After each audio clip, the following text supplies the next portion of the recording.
민주당이 오늘 의원총회에서 이재명 대표의 체포동의안 관련 대응책을 논의합니다. 27일 본회의 표결을 앞두고 내부 단속에 주력하는 모습인데요. 두 분과 함께 정치권 소식을 자세하게 짚어보도록 하겠습니다. 김상일 정치평론가 그리고 노동일 경희대 교수 나오셨습니다. 안녕하세요. 안녕하십니까. 자, 먼저 운명의 한 주를 맞은 이재명 대표, 어제 최고위원회에서 윤석열 정부의 대일 외교를 향해서 날을 세웠습니다. 목소리 직접 들어보겠습니다. 서울 한복판에서 일본 군국주의를 상징하는 기미가요가 사상 처음으로 연주됐다고 합니다. 윤석열 정권의 대일 저자세, 굴종 외교를 상징하는 치욕적인 장면입니다. 주권 국가로서의 최소한의 채통을 지키도록 요구합니다. 자, 이재명 대표가 이제 서울 한복판에서 일본 군국주의를 상징하는 기미가요가 처음으로 연주됐다라고 이제 이야기를 하는데, 사실 기미가요 같은 경우에는 뭐 군국주의를 상징하기도 하지만 일본의 국가이기도 하고, 그리고 이제 일본의 국가이다 보니까 뭐 올림픽이라든지 이런 데서 일본이 금메달을 따면 기미가요가 연주되기도 했었고, 자, 이게 좀 약간 팩트에 맞지는 않은데 어쨌든 이재명 대표가 말하는 뜻은 뭐 다른 데 있겠죠? 네, 뭐 그 의도야 충분히 알 수 있는데요. 뭐 그런 얘기 이전에 먼저 조금 팩트를 얘기하죠. 일부 언론에서 서울 한복판에서 기미가요가 연주됐다, 이걸 그대로 지금 받아 얘기하는 거 아니겠습니까? 예. 근데 이 말을 처음 듣는 사람들, 또 내용을 모르는 분들은 무슨 광화문 광장에서, 서울시청 광장에서 무슨 기미가요를 연주했나? 라고 할 텐데 그렇지 않겠습니까? 근데 그게 아니고 일본 대사관에서 서울 시내 호텔을 빌려가지고 천황 생일, 일왕 생일에 그 리셉션을 하는데 거기서 연주됐다는 겁니다. 예. 그러니까 우리나라 외국에서 우리나라가 외국 행사를 할 때 애국가를 연주하나 같은 거죠. 지금 얘기하신 대로 많은 사람이 얘기하는 것처럼 기미가요가 군국주의를 상징하는 거라고 얘기하지만 일본에서는 이미 1999년도에 법으로 만들어져 가지고 이게 국가가 됐습니다. 예. 그러니까 지금 얘기하신 것처럼 여러 공식 행사에서 그걸 연주하는데 그 대사관에 자기들 행사에서 연주하는 걸 우리 정부가 또는 우리나라 사람들이 하지 마라, 그렇게 얘기하면 되겠습니까? 그건 안 되는 거죠. 우리나라 주한 주일 대사관에서 도쿄 시내 호텔 빌려가지고 광복절 행사를 했다. 그럼 일본에서 아니 우리의 광복절은 일본의 패전일 아닙니까? 그렇죠. 그런 아픈 기억을 되살린다, 이렇게 항의하면 어떻게 하겠습니까? 어이없는 얘기 아닙니까? 마찬가지죠. 그리고 또 한 가지, 이게 기미가요가 연주됐다는 것이 조금 문제를 삼을 수 있다 하더라도 그 윤석열 정부하고 무슨 상관입니까? 그러면 윤석열 정부가 나서서 안 된다고 그렇게 하면 그거는 외교적으로 지나친 일이고, 지나친 게 뿐만이 아니라 엄청난 그 문제가 생길 일이고요. 예. 안 된다는 건 분명히 얘기하고요. 또 좀 더 넓게 보면 계속해서 이렇게 친일 반일 프레임을 만들어서 우리가 일본과 대결해야 된다는 그런 프레임은 이제 오래된 낡은 프레임이라고 생각합니다. 일본이 우리를 점령하고 뭐 했던 그 군국주의 시대는 이미 오래전에 지나갔지 않습니까? 그리고 우리가 일본을 지금 이기고 있는 상황도 많은 여러 분야에 나오고 있고요. 예. 그러니까 더 이상 무슨 친일 반일 프레임 하면서 일본과 지금 현재 일본과 과거 군국주의 일본을 일치시키는 그런 상황은 이제 좀 벗어나야 할 때가 됐다, 이렇게 생각합니다. 예. 자, 지금 교수님께서 지적하신 대로 약간 이렇게 팩트에 벗어나는 듯한 말을까지 동원을 하면서 이렇게 반일 친일이라는 그런 프레임을 이야기를 하는 이재명 대표의 본뜻이 본격적인 자기 자신의 사법 리스크가 심화되니까 하는 것이다라는 지적에 대해서는 어떻게 생각하십니까? 글쎄요, 뭐 그런 계산이 있었을 수도 있고 아니면 어떤 국민의 정서를 좀 대변하는 거였을 수도 전 있다고 봐요. 그러니까 지금 말씀하신 대로 외교나 국가관계를 정치적 이익에 활용하거나 이용하는 건 상당히 부적절해 보입니다. 만약에 그런 의도가 있다면. 그렇지만 일본의 어떤 이런 자세도 저는 굉장히 우리나라의 국민 정서를 너무 무시하는 행동이라고 생각해요. 왜냐하면 그동안은 어쨌든 배려의 차원에서 기미가요를 틀지 않았다는 거 아니에요? 연주하지 않았다는 거 아니에요? 근데 이제 좀 관계가 좋아지니까 튼다?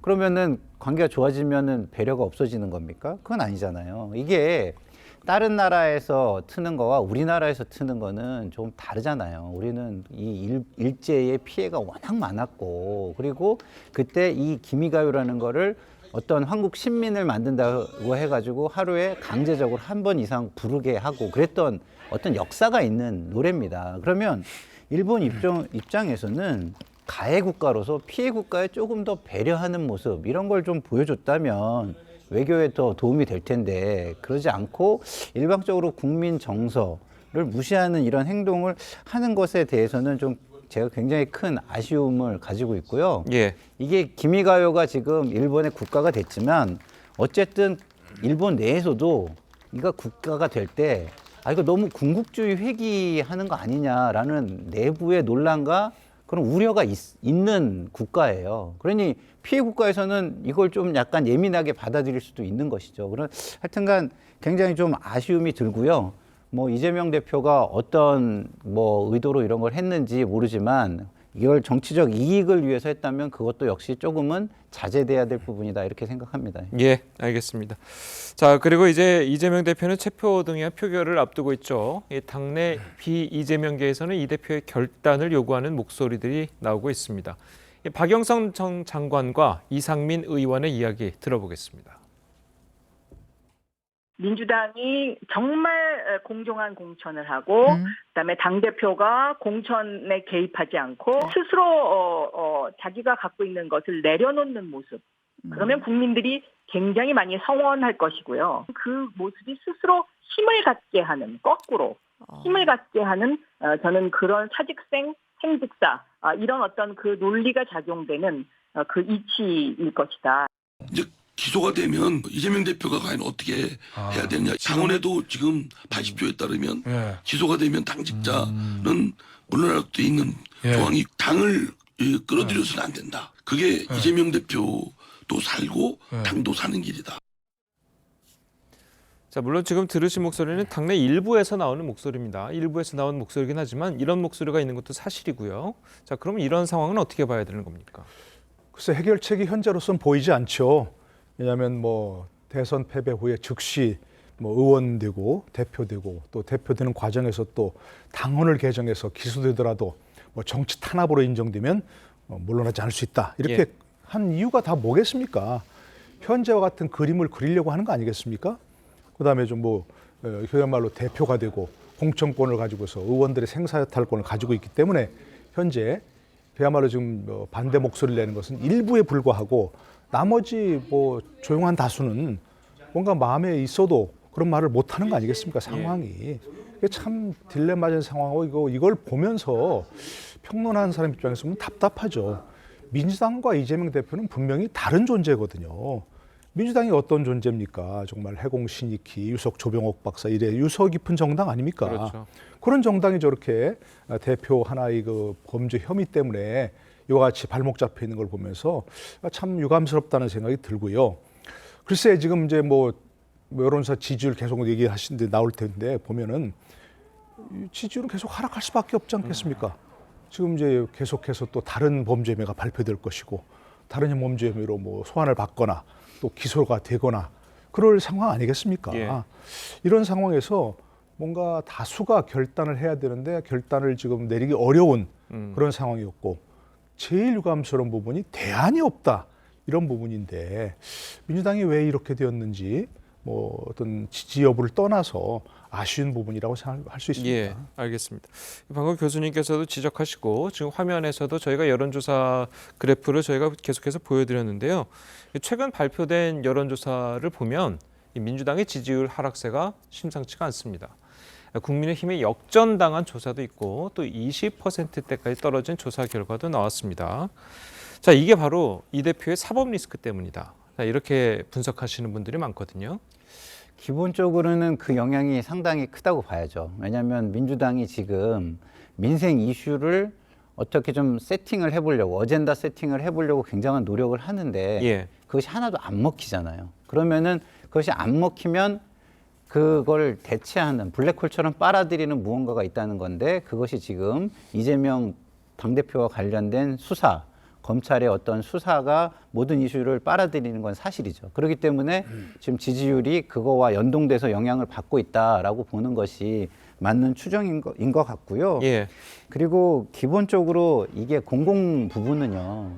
이렇게 좋은 선례들이 과거에 있었어요. 왜냐하면 뭔가 이렇게 논란이 있으면 그 지위를 이용해서 그 논란에 영향을 주면 안 되니까 전부 다 그 직위나 보직은 내려놨거든요. 그러니까 뭐 해고나 그 직을 파는 것까지는 안 갔지만 영향을 줄 수 있는 자리는 내려와서 이런 것들을 했던 좋은 선례들이 있는데 예. 그런 좋은 선례 내지는 상식적인 선례들이 많이 깨져나가는 부분에 대해서 그거를 국민들이 아 이러면은 우리가 무엇을 보고 앞으로 행동의 기준을 삼아야 되나 이렇게 생각한다면 그 좋은 영향을 끼치지는 못하는 거는 맞겠다 이런 생각이 들어서 예. 가장 크게 지금 영향을 주고 있는 거는 맞는 것 같아요. 그리고 더더군다나 지금 현 정부가 국민들이 볼 때 그렇게 호감도가 높은 정부는 저는 아니라고 보거든요.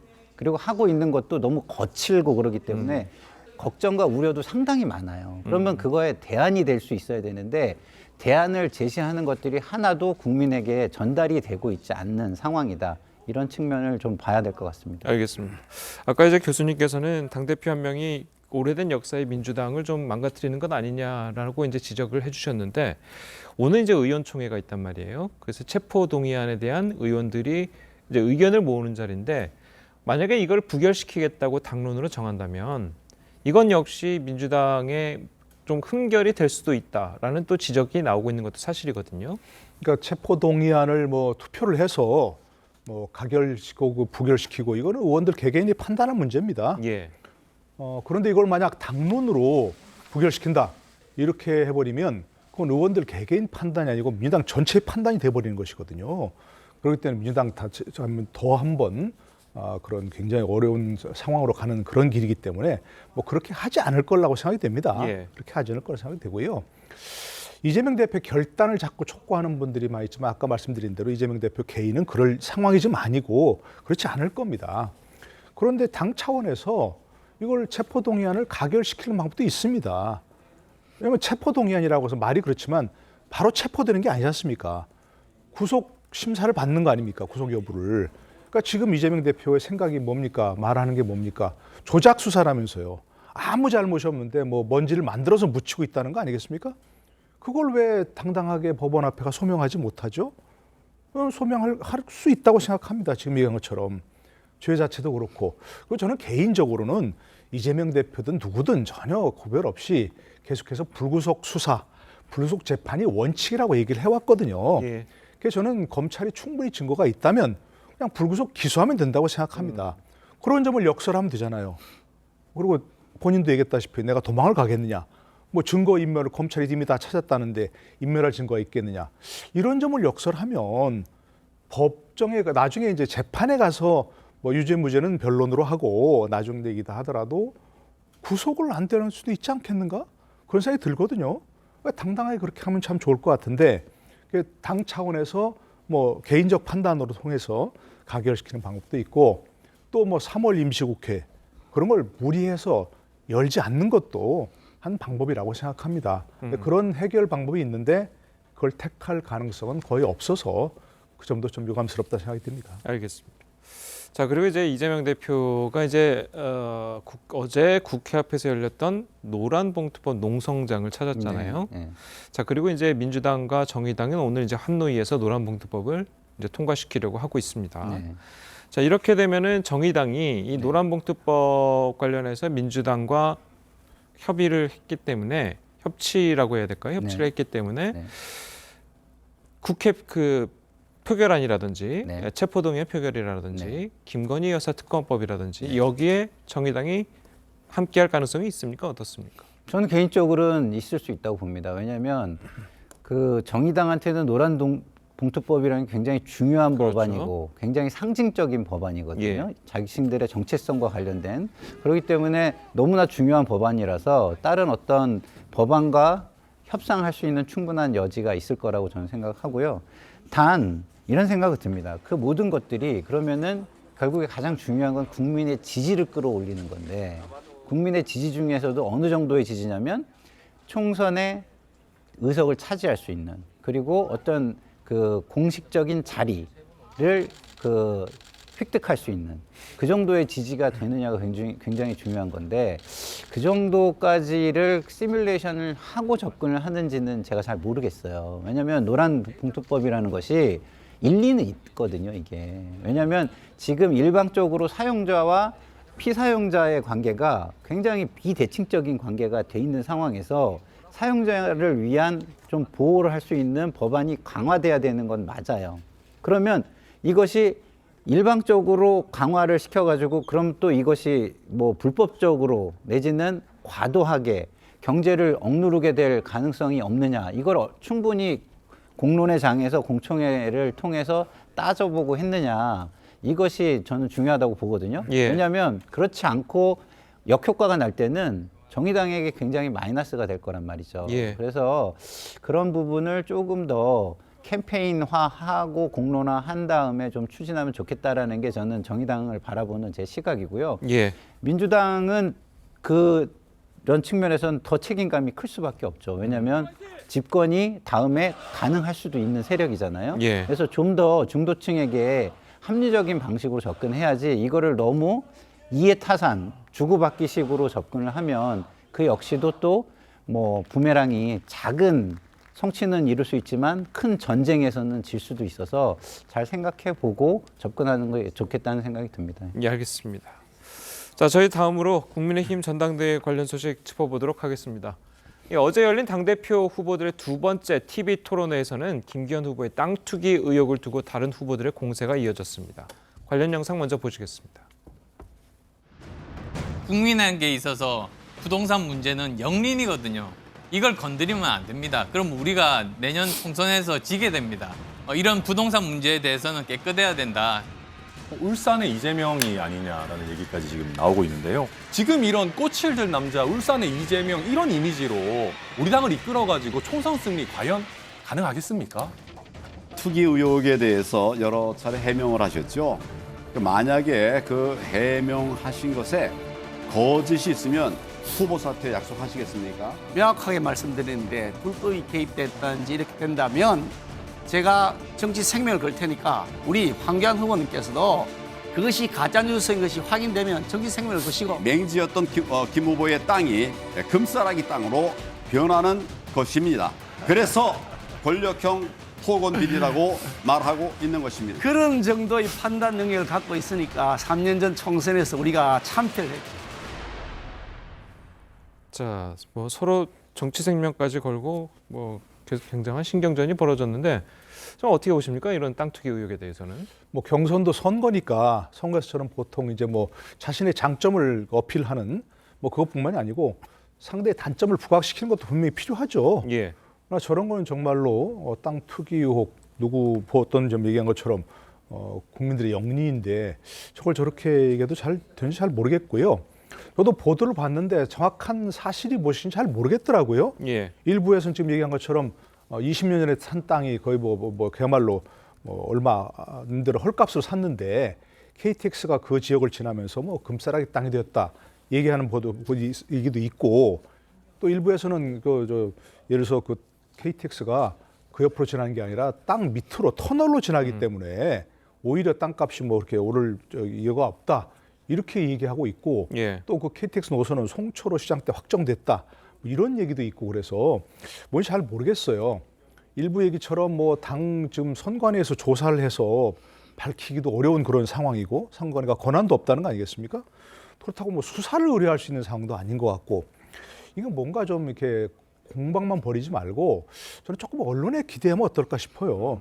언론에서 객관적 사실을 조사해서 어느 쪽 말이 더 진실에 가까운지 이런 건 정도는 좀 확인할 수 있지 않을까요? 객관적 사실을 어느 편 드는 게 아니고 그래서 저렇게 공방만 벌이는 것은 어쨌든 별로 바람직한 모습은 아닌 것 같고 예. 보는 국민들도 조금 답답합니다, 사실. 알겠습니다. 자, 그리고 어제 토론회에서는요. 안철수 후보에 대한 정체성 공세도 이어졌습니다. 이야기 들어보시겠습니다. 간첩 신용복에 대해서 칭송하신 것에 대해서 논란이 일자 조문 가서 너 잘 죽었다고 이렇게 말할 수 없지 않았냐 이렇게 얘기를 하셨어요. 거기 가서 잘 죽었다고 말할 수 없지 않습니까? 예, 간첩의 장례식장에는 저는 하지 않습니다. 앞으로도 그런 점 좀 유념하시면 좋겠습니다. 우리 천안 후보는 우리나라에 간첩이 없다고 생각하는 것인지 아니면 그런 간첩이 없다고 생각하시는 우리 당 대표가 되는 것이 적합한 것인지 의견을 여쭤봅니다. 여전히 감첩이 있고 활동하고 있다라고 생각합니다.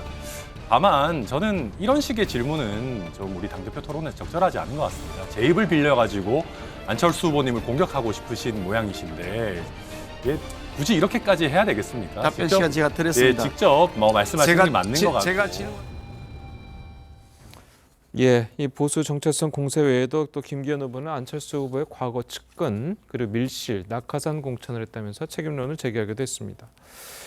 자, 뭐 계속해서 이제 정체성 논란이 국민의힘 내부에서도 이제 벌어지고 있는 모양새인데 안철수 후보로서는 뭐 어쩔 수 없는 입장인 것 같아요. 어떻습니까? 안철수 후보가 과거에 어떤 것을 한 것이 그렇게 큰 문제가 됐다면 그렇게 큰 문제가 된 사람하고 연대를 하는 거는 어떤 건가요? 저는 저런 얘기를 지금 지도부, 그 당시 연대할 때 지도부에 있던 김기현 후보가 꺼내는 것은 저는 안 맞다고 생각해요. 일반 지지자들이 저런 거를 검증하겠다고 나서는 거는 뭐 그럴 수 있다고 봅니다. 항의를 하거나 뭐 시위를 하거나 그럴 수 있다고 봐요. 근데 당시에 이 연대의 그 핵심적인 원내대표 자리를 하셨던 분이 그러면 그때는 아무 문제가 없고 지금은 문제가 된다는 것인가요? 전 좀 이해가 되지 않고요. 그리고 안철수 후보가 조금 저는 당당하게 이 답변을 하고 있다고는 봐요. 그때 자기가 틀렸다고 얘기를 하거든요. 틀렸다고 얘기를 했는데 그래서 지금 바뀌었으니까 이걸로 난 쭉 갈 것이다 얘기하면 한 번 정도는 그것을 인정해 주는 게 맞다고 보고요. 근데 이게 또 바뀐다 입장이 그러면 그때서부터는 이건 아이고 뭐 입장도 아니네 이렇게 돼버리는 것이라고 보기 때문에 지금은 김기현 후보가 물어볼 질문은 아닌 것 같다 이런 생각입니다. 예, 알겠습니다. 자, 오늘 두 분 말씀은 여기까지 듣겠습니다. 잘 들었습니다. 고맙습니다.